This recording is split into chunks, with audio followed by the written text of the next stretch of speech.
خواتین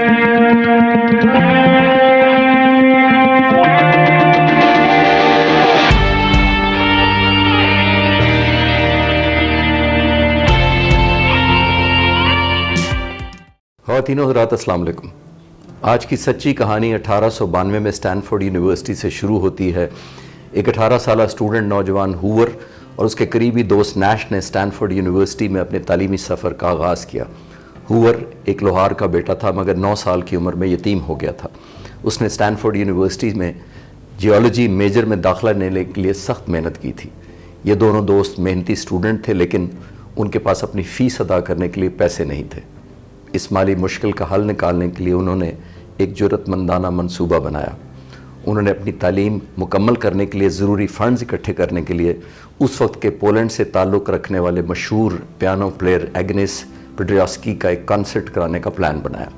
پیٹریاسکی کے مینیجر نے، جو کہ اپنی گفت و شنید اور سودے بازی کی وجہ سے مشہور تھا، پیٹریاسکی کی پرفارمنس کے لیے اس وقت کے حساب سے بھاری رقم یعنی $2000 کا مطالبہ کیا، جو ان اسٹوڈنٹس نے مان لیا۔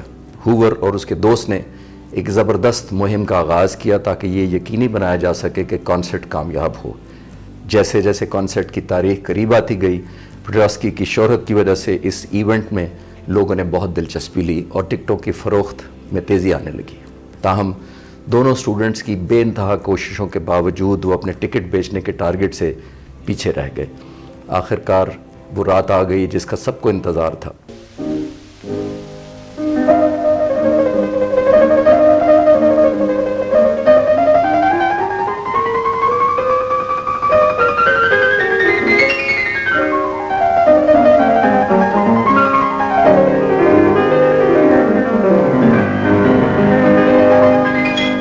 کانسرٹ ہال میں لوگوں کا شوق اور جذبہ دیکھنے کے قابل تھا۔ پھر جب پیٹریاسکی کی سمفنی کے نوٹ ختم ہوئے تو ہال تالیوں سے گونج رہا تھا، مگر یہ دونوں طالب علم مطلوبہ رقم کا انتظام نہ ہونے کی وجہ سے مایوس تھے۔ کانسرٹ کے دن ٹکٹوں کی فروخت میں اتنی کامیابی نہیں ہو سکی تھی جتنی وہ امید کر رہے تھے۔ ان دونوں اسٹوڈنٹس کے لیے نہ صرف فیس کے پیسے اکٹھے نہ ہو سکے تھے بلکہ ان کے ہاتھ میں صرف $1600 تھے۔ باقی $400 کا چیک لکھ کر مایوس اور پریشانی کے عالم میں وہ پیٹریاسکی سے ملنے چلے گئے اور اسے $1600 دیتے ہوئے وعدہ کیا کہ وہ جلد محنت کر کے $400 کمانے کے بعد اسے باقی رقم ادا کر دیں گے۔ پیٹریاسکی، جس کا دل اپنی موسیقی کی طرح خوبصورت اور شفاف تھا، نے پیشکش کو ٹھکرا دیا۔ اس نے خاموشی سے اس چیک کو ٹکڑے ٹکڑے کر کے پھاڑ دیا اور ٹکٹ کی آمدنی سے حاصل ہونے والی $1600 کی رقم بھی اسٹوڈنٹس کو واپس کر دی۔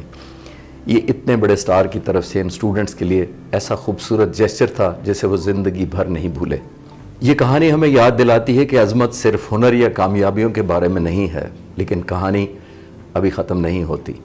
ایک موسیقار کے طور پر اپنی شہرت کے علاوہ پیٹریاسکی نے بہت پرجوش انداز میں پولینڈ کی آزادی کی حمایت کی۔ اس نے پہلی جنگ عظیم کے بعد ہونے والے واقعات میں اہم کردار ادا کیا۔ روس، جرمنی، آسٹریا اور ہنگری سمیت دوسری سلطنتوں کے خاتمے کے بعد پولینڈ ایک خود مختار قوم کے طور پر دوبارہ وجود میں آیا، جس کی آزادی کے ابتدائی سالوں میں پیٹریاسکی نے پولینڈ کے وزیر اعظم اور وزیر خارجہ کے عہدے سنبھالے۔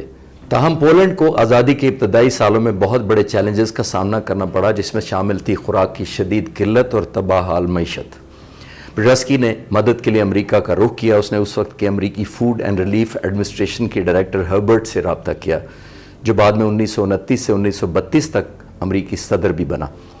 ہربرٹ نے مدد کرنے میں رضامندی ظاہر کی اور تباہی سے لوگوں کو بچانے کے لیے خوراک فوراً پولینڈ بھیج دی، جس کی وجہ سے پولینڈ میں قحط پر قابو پا لیا گیا۔ پیٹریاسکی نے ذاتی طور پر ہربرٹ کا احسان کا شکریہ ادا کرنے کا فیصلہ کیا، لیکن جب اس نے ہربرٹ سے ملاقات کر کے اس کا شکریہ ادا کیا تو ایک حیران کن انکشاف ہوا۔ ہربرٹ نے کہا، مسٹر پرائم منسٹر، آپ کو میرا شکریہ ادا کرنے کی ضرورت نہیں ہے۔ کئی سال پہلے آپ نے 2 نوجوان سٹوڈنٹس کو کالج کی تعلیم جاری رکھنے کے لیے بر وقت مدد کی تھی۔ ان 2 سٹوڈنٹس میں ایک میں بھی تھا، یعنی ہربرٹ ہوور۔ یہ ناقابل فراموش کہانی سننے کے بعد مجھے یقین ہے ہم سب کو اپنی زندگیوں میں اس طرح کے حالات کا سامنا کرنا پڑتا ہے، اور ہم میں سے عام لوگ سوچتے ہیں اگر میں اس کی مدد کروں تو اس میں میرے لیے کیا فائدہ ہے، لیکن یہ عام لوگ ہوتے ہیں۔ خاص لوگ اپنے آپ سے یہ کہتے ہیں کہ اگر میں اس کی مدد نہیں کروں گا تو اس کا کیا بنے گا۔ آئیے عہد کریں کہ اپنی حیثیت اور توفیق کے مطابق لوگوں کے کام آئیں، نہ کہ لوگوں کی حیثیت دیکھ کر، اور نہ ہی یہ سوچ کر کہ میرے احسان کے بدلے میں دوسرا میرے لیے کیا کر سکتا ہے۔ اور یقین کیجئے یہ اچھائیاں کسی نہ کسی دن اور کسی نہ کسی شکل میں یقیناً کئی گنا بڑھ کر آپ کی زندگی میں لوٹ کر آئیں گی اور آپ کے لیے فخر اور اطمینان کا باعث بنے گی۔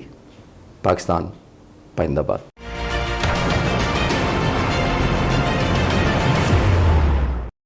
مزید ایسی ویڈیوز دیکھنے اور جاننے کے لیے آپ ہمارے چینل کو سبسکرائب کیجیے۔